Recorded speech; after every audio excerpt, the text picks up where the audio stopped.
पति के साथ भोजन करने वाली औरतें ये वीडियो को जरूर अंत तक देखिए।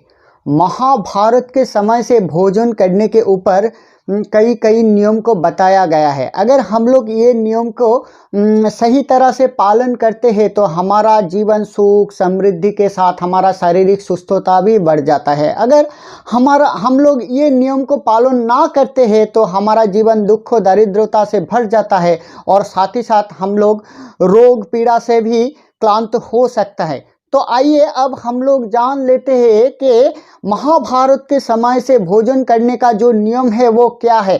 तो इसके बारे में तो मैं ज़रूर बताऊंगा, लेकिन जो ये वीडियो को अंत तक देखना चाहते हो वो सच्चे मन से ज़रूर वीडियो कमेंट बॉक्स में कमेंट करके बताइए जय जय माता अन्नपूर्णा जी की। और साथ ही साथ जो लोग मेरा चैनल को पहले बार विजिट कर रहे हो ज़रूर मेरे चैनल को लाइक कीजिए, शेयर कीजिए, सब्सक्राइब कीजिए और पास में जो बेल आइकन है उसे प्रेस कीजिए ताकि मैं जब भी वीडियो अपलोड करूंगा आपके पास नोटिफिकेशन पहुंच जाएंगे और वो वीडियो देख के आप अपना जो फ़ायदा है उसे आप उठा सकते हो। और जो फेसबुक पेज में मेरा वीडियो देख रहे हो ज़रूर मेरे पेज को लाइक कीजिए और आग की तरह शेयर करके फैला दीजिए। तो आइए अब हम लोग जान लेते हैं कि भोजन करने का सही नियम क्या है। पहला, कभी भी भोजन करने से पहले हमारा जो 5 अंग है उसे सही तरह से धो लेना चाहिए। दोनों हाथ, दोनों पैर और अपने मुंह को सही तरह से धो लेने के बाद ही हम लोगों को भोजन करना चाहिए। भोजन बनाने वाले महिलाओं को स्नान करने के बाद ईश्वर को शरण करते हुए संपूर्ण शुद्ध मन से ही भोजन बनाना चाहिए।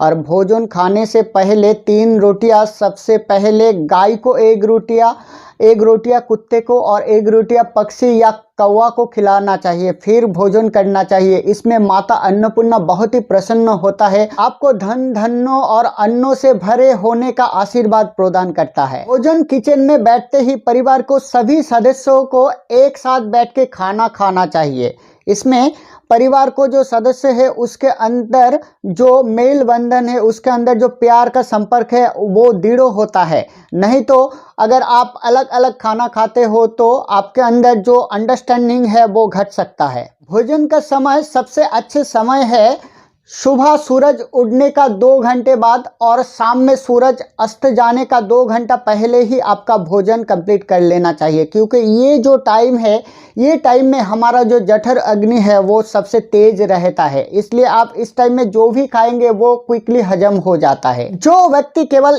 एक बार भोजन करता है उसे जोगी कहा गया है और जो व्यक्ति 2 बार या तीसरी बार या उसके भी अधिक बार भोजन करता है उसे भोगी कहा जाता है। भोजन करने का दिशा, भोजन करने का सही दिशा है उत्तर या पूर्व दिशा, यानी कि आप जब भोजन करेंगे उत्तर या पूर्व दिशा में मुंह करके बैठकर ही भोजन कीजिए। अगर आप दक्षिण दिशा में मुंह करके भोजन करते हो तो माना जाता है कि ये भोजन प्रेत को प्राप्त होता है, और अगर आप पश्चिम दिशा में मुंह करके भोजन करते हो तो आपका शारीरिक प्रॉब्लम आ सकता है। बिस्तर में रखकर या हाथ में टूटे फूटे बर्तन में भोजन खाना अशुभ माना गया है। कई कलह के समय, कोई क्लेश के समय भी भोजन करना उचित नहीं है। इसके बावजूद भी चलते हुए ठहरते हुए भी खाना खाना उचित नहीं है। पीपल और बरगद पेड़ के अंदर बैठ के भी खाना खाना उचित नहीं होता है। जूते पहनकर और सिर ढककर भी खाना खाना उचित नहीं माना गया है। तो आइए अब जान लेते हैं भोजन कैसा होना चाहिए। बहुत ही तीखा और बहुत ही मीठा भोजन नहीं बनाना चाहिए। किसी का छोड़ा गया भोजन खाना नहीं चाहिए। किसी का द्वारा आधा खाया हुआ भोजन भी नहीं खाना चाहिए। आधा खाया हुआ फल, आधा खाया हुआ मिठाई भी खाना नहीं चाहिए।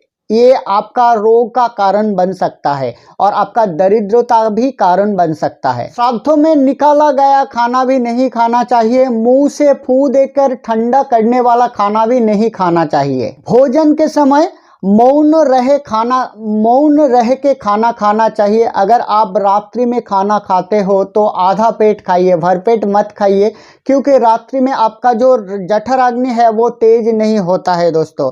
इसलिए रात्रि में आप जब खाए आप आधा पेट या उससे थोड़ा ज़्यादा खा सकते हो, लेकिन भरपेट मत खाइए। भोजन के समय संपूर्ण मौन रहे। अगर आपको बातें करना ही होंगे तो आप केवल पॉजिटिव बातें ही कर सकते हो। थोड़ा सा भोजन करने वाली को सुख, शांति, आयु और सौंदर्य प्राप्त होता है। भोजन के तुरंत बाद पानी या चाय नहीं पीना चाहिए। भोजन करने के बाद घोड़े की सवारी, दौड़ना नहीं चाहिए। भोजन करने के बाद आप थोड़ा टाइम बैठिए। बैठने के बाद आप 100 कदम चलिए। अगर आप दिन में भोजन करते हो थोड़ा थोड़ा आहिस्ता आहिस्ता चलिए। रात में भी आप 50 कदम चल सकते हो। इससे आपका जो जठर अग्नि है वो तेज हो सकता है।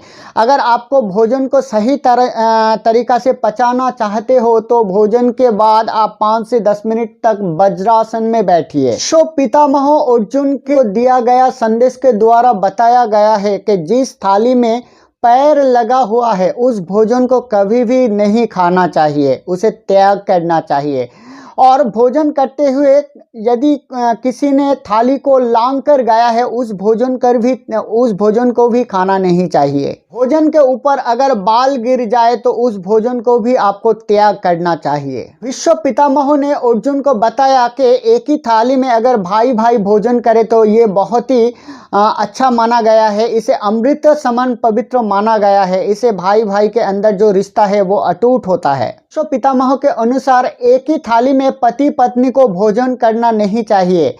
ये थाली को विश्व पितामह के मत अनुसार मादक पदार्थों से भरी हुए खाना के समान माना गया है। इसीलिए एक ही थाली से पति पत्नी को भोजन नहीं करना चाहिए। पति को भोजन करने के बाद ही पत्नी को भोजन करना चाहिए। इससे संसार में सुख, समृद्धि और आनंदों का वृद्धि होता है। तो दोस्तों वीडियो कैसा लगा जरूर वीडियो कमेंट बॉक्स में कमेंट करके मुझे बताइएगा। तो आज के लिए मैं आप सभी से विदा लेता हूँ। कल फिर नए कोई वीडियो लेके मैं आप सभी के सामने हाजिर होंगे। मैं आप सभी का दोस्त plus boy Rick and powerful energy link teacher. नमस्कार।